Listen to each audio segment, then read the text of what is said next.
¿Quiere y acepta Dios a los homosexuales? En el mundo actualmente se celebran como buenas todas las formas de vida sexual.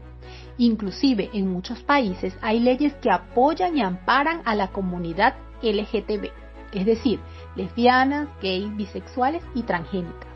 Hoy estaremos descubriendo todo acerca de lo que dice la palabra de Dios de estas personas. ¿Realmente Dios las quiere y acepta como son? ¿Qué puede hacer un homosexual si tiene el deseo de buscar a Dios? Pero antes de continuar te invito a suscribirte, darle like y compartir este video. Así más personas conocerán la verdad bíblica acerca de este importante tema. La Biblia es coherente tanto en el Antiguo como en el Nuevo Testamento al confirmar que la homosexualidad es pecado. Descrita en Génesis 19, 1-13, Levítico 18:22 y también en el 20:13, Romanos 1, 26-27, Primera de Corintios 6:9, Judas 1:7.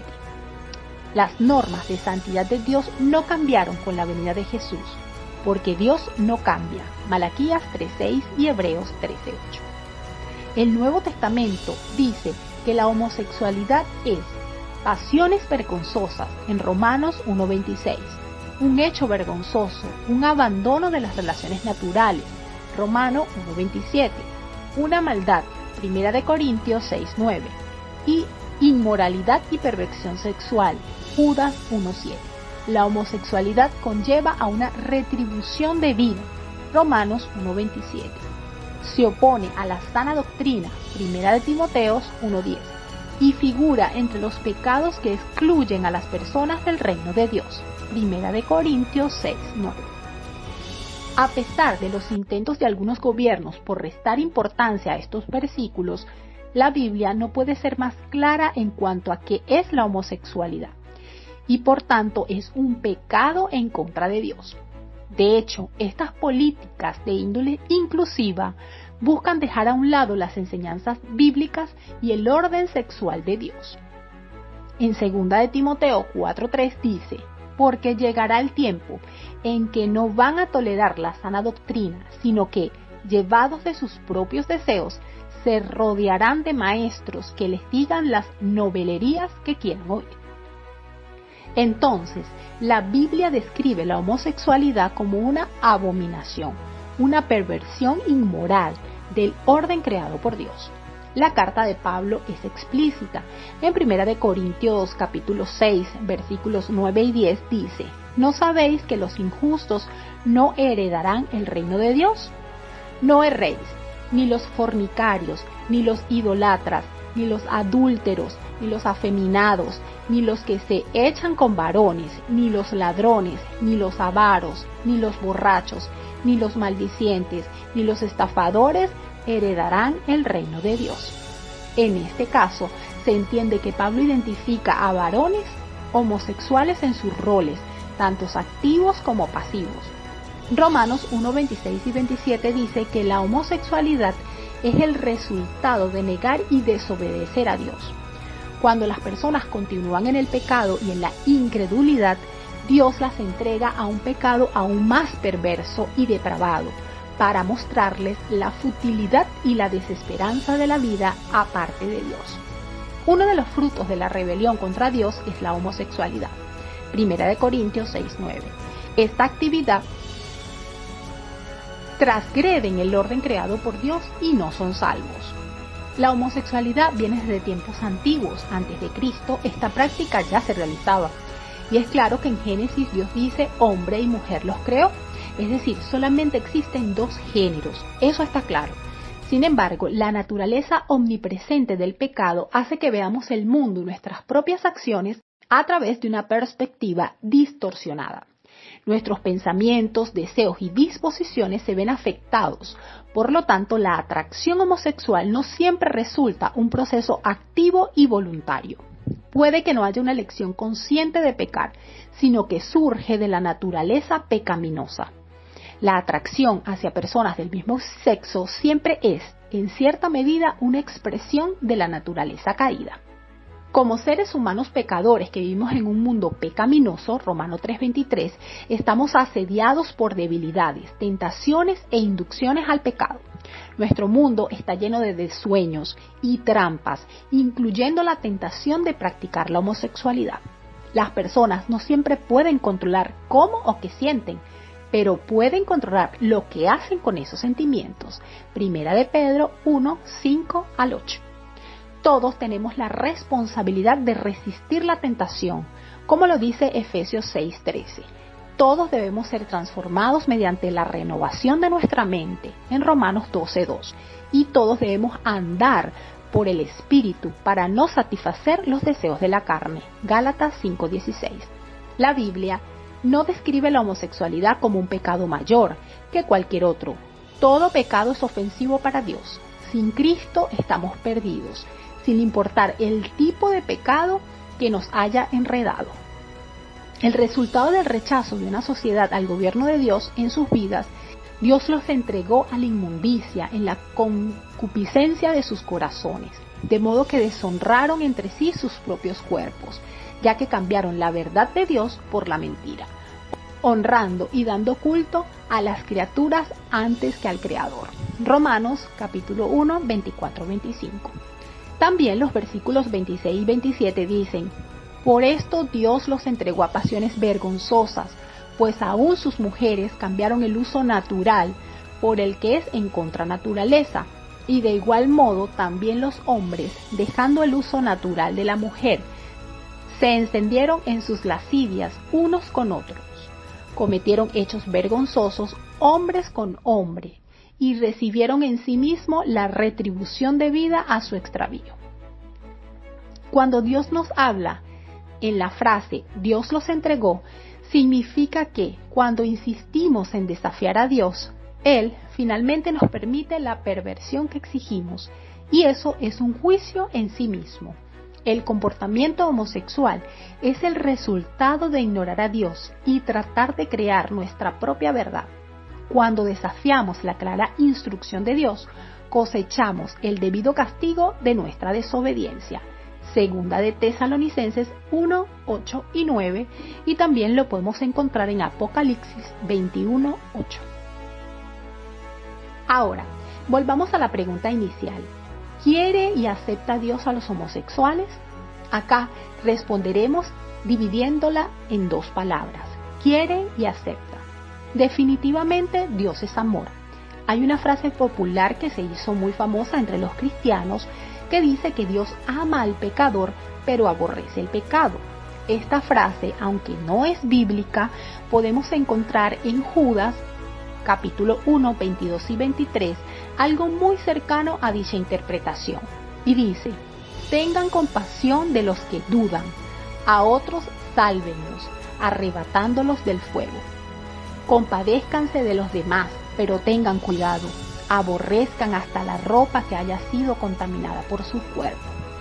Estos versículos nos dicen que extendamos misericordia y compasión por las personas y que odiemos su pecado. Estamos llamados a amar a los demás y también a conservarse limpios de la corrupción del mundo. Santiago 1:27. Amar al pecador, pero odia al pecado, es una forma de hacer esto.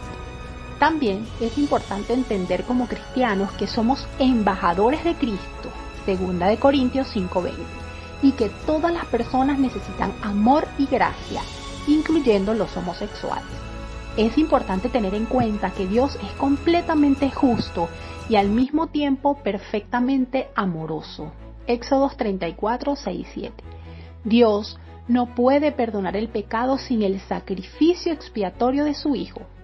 Hay que responder por cada pecado que una persona comete y es imposible que una persona pague por su propio pecado.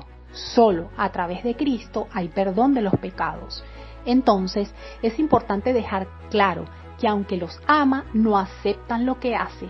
Dios respeta la decisión de cada ser humano gracias al libre albedrío. De acuerdo con la Biblia, el perdón de Dios está disponible para el homosexual, al igual que para el adúltero, el idólatra, el asesino y el ladrón. Dios promete la fortaleza para la victoria sobre el pecado, incluida la homosexualidad, a todos aquellos que crean en Jesucristo para su salvación. 1 Corintios 6:11, 2 Corintios 5:17 y Filipenses 4:13. Entonces, en definitiva, Dios ama a todos los seres humanos. Por ello, envió a su Hijo Jesucristo para salvarnos. Aunque no hay registros en la Biblia de algún encuentro entre Jesús y un homosexual, sabemos por los evangelios que Jesús amaba a todas las personas con las que se encontraba. No consideraba que un grupo de personas mereciera menos el evangelio que otros.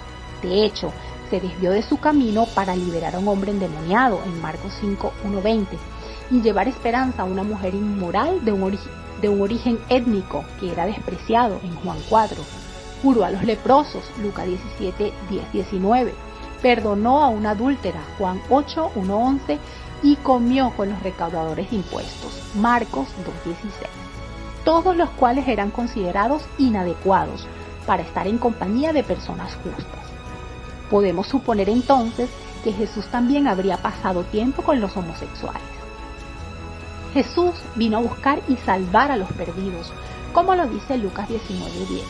Por la forma amable en que trató a los pecadores, entendemos que había ofrecido a los homosexuales la misma compasión y oportunidad. Vete y no peques más, Juan 8:11. De ser posible, Jesús habría incluido a los homosexuales cuando comía en las casas de los pecadores conocidos, Lucas 15:1.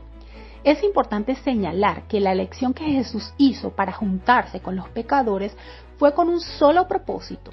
Había venido a traer luz a la oscuridad de ellos, Juan 1 y 12:46. Quería estar con los pecadores para poder explicarles el amor y el perdón de Dios. No escogió su compañía porque aprobara su pecado.